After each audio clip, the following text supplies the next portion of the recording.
Yo, it's 2019. Welcome to episode 44 of Next Level Students. This is going to be a great episode and a great year. Let's get it.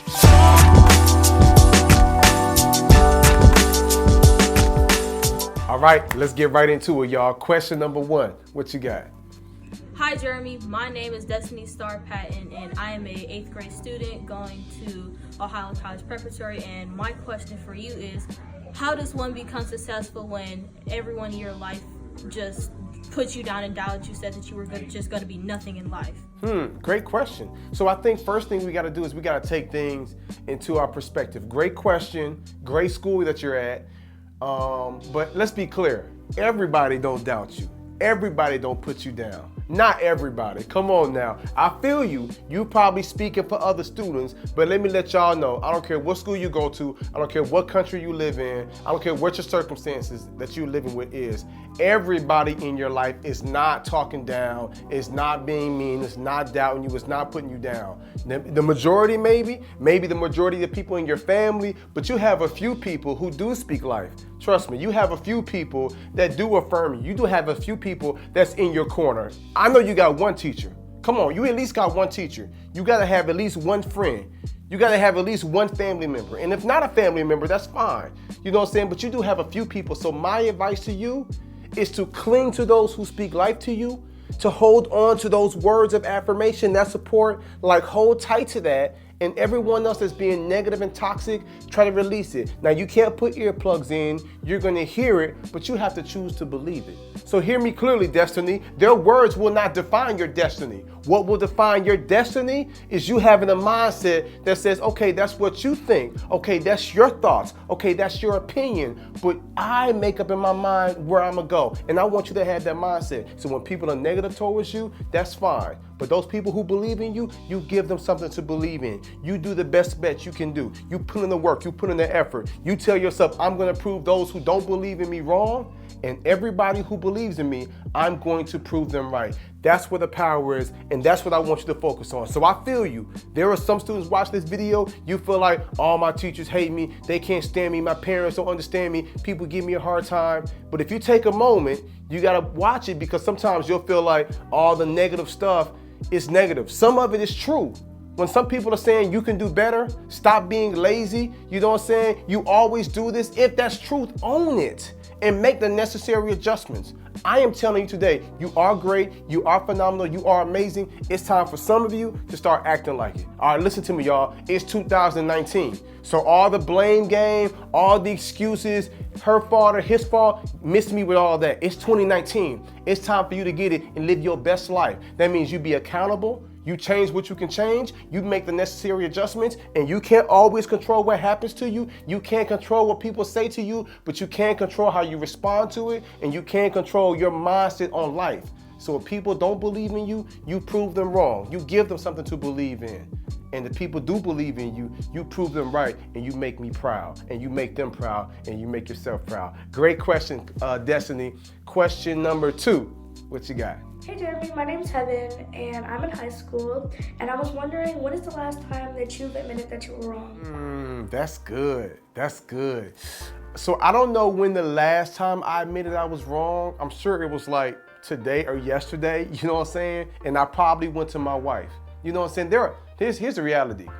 When I was young and dumb and immature and prideful and felt I had all the answers, I kind of had that mindset like I'm right, everybody else is wrong. But as I start growing and maturing as a man, I realized I don't have all the answers. So it's probably at least once a day when I go to my wife and I'm like, hey boo, you know what, you was right.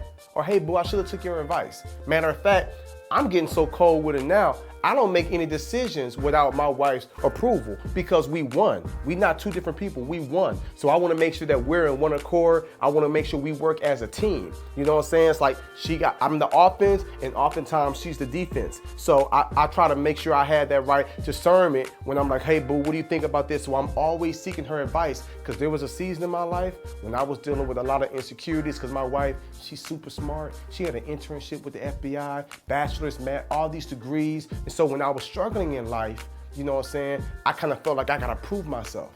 As I got older and I got more mature, I had to let that mindset go. And I'm like, you know what, boo, what do you think? I value and respect your voice. What's your thoughts on this? And that's how I start winning. I read one time in a book that pride comes before the fall.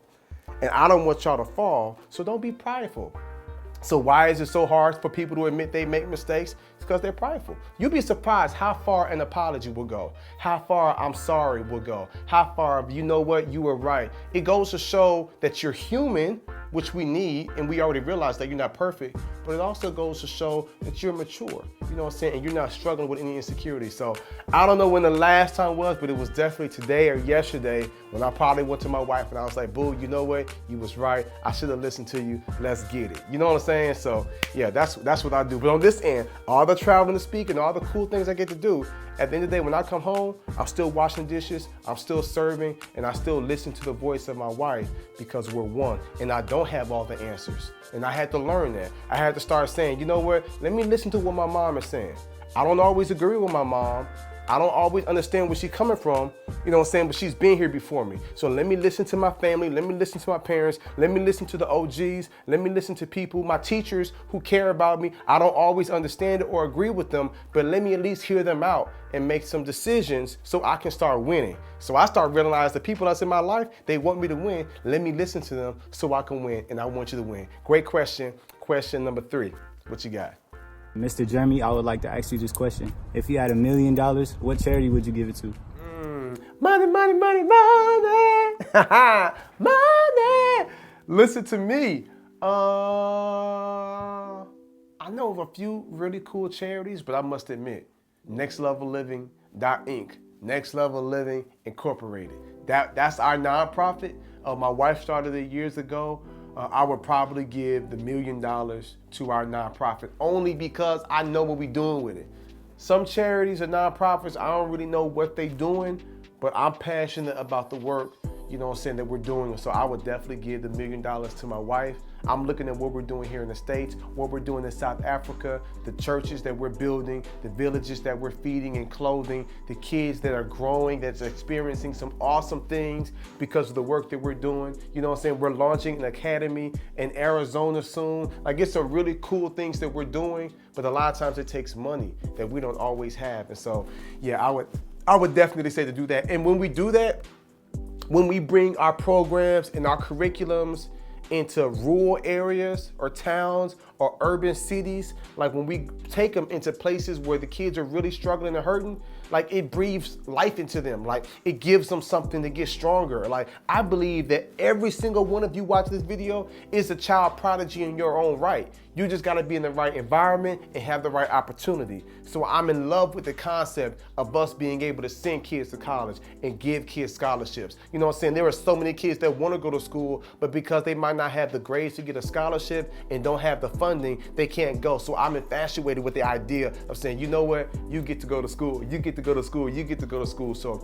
you give me $1 million, I'm gonna give it to our foundation because I know the work that we're looking at doing. And there's a child prodigy in all of you. It just takes the right time, the right resources, and the right moment for you to find that greatness within you. As a matter of fact, talking about a child prodigy, man, wait till y'all hear about our Next Level Student of the Week. Check out her knife skills. At her age, I wasn't even allowed near the cutlery drawer. Esty over there scares the poop out of me. I can't lie to you. Chef Esty.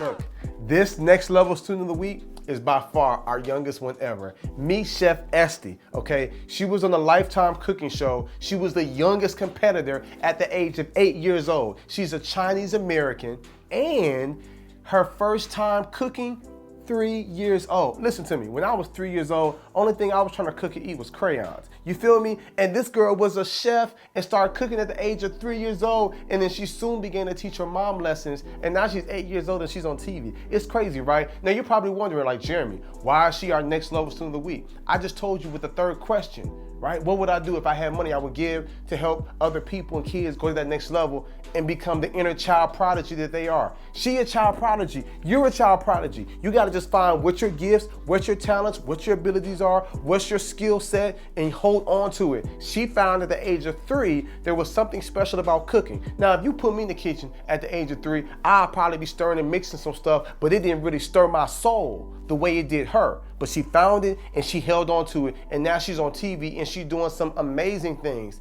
and she looks up one day to be a professional chef. Even though she on that level, she only 8, so it's not possible yet. What does this mean for you? Whatever you want to do, whatever you want to accomplish, whatever you want to experience, it's going to be hard. You're going to have to put some work in, you know what I'm saying? And when the opportunity is presented to you, take advantage of the opportunity. That's what I want you all to take with you in 2019. Ask yourself, how can you go to the next level? What adjustments do you got to make? You know what I'm saying? To go from one level to the next level to the next level. What are you passionate about? What really stirs you on the inside? Find that and sink your teeth into it, and don't let go. Thanks for hanging out with me. I'll see you next week for episode 45. Let's get it.